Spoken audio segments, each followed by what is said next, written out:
ugat sabulika nuwun sewu Gus ndara kebi prihat mala kula mboten maido pancen sampeyan wis netepi jejering satriya tama nanging nuwun sewu menungsa niku yen uripe saya kandel panembahe lan saya becik kang dadi pakartine yektine malah saya gedhe cobane nanging pacoban menika yektosipun dados rabuke iman lan kangge njembarake rasa sabar kejawi saking menika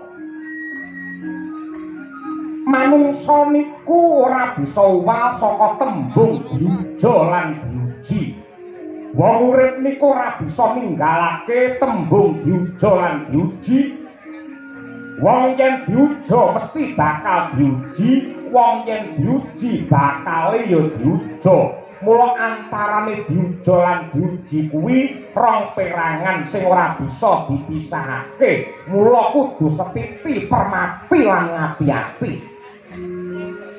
Wong sugih nika ya nampa ujian, wong sugih cobane dadi wong serakah, wong pangkat ujiane dadi wong murka, wong pinter ujiane dadi wong sombong, dene wong sregep ngibadah ujiane dadi wong sing semuti-suti, Gus.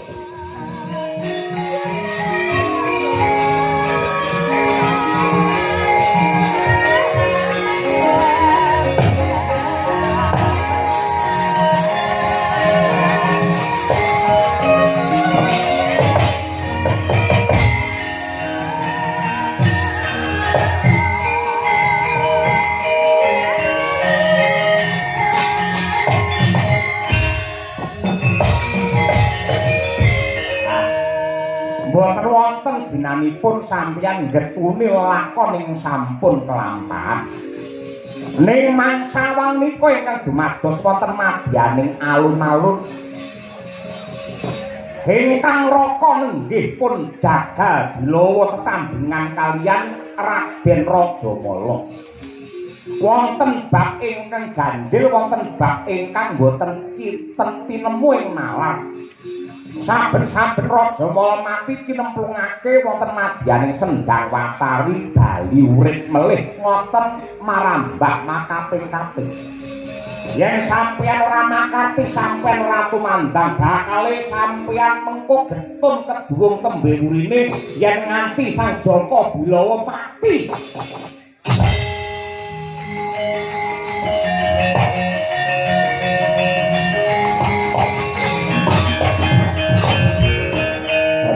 Palungguhan iki apa sing kudu tak tindakake? Sampeyan maju mangkat. Kula kelingan sampeyan nalika mapan wonten ing wana Kamiyaka nate dipun paringi wujudipun sifat kandel minangka piyandel. Jemparing Brahma Warastra saking Bathara Brahma. Niku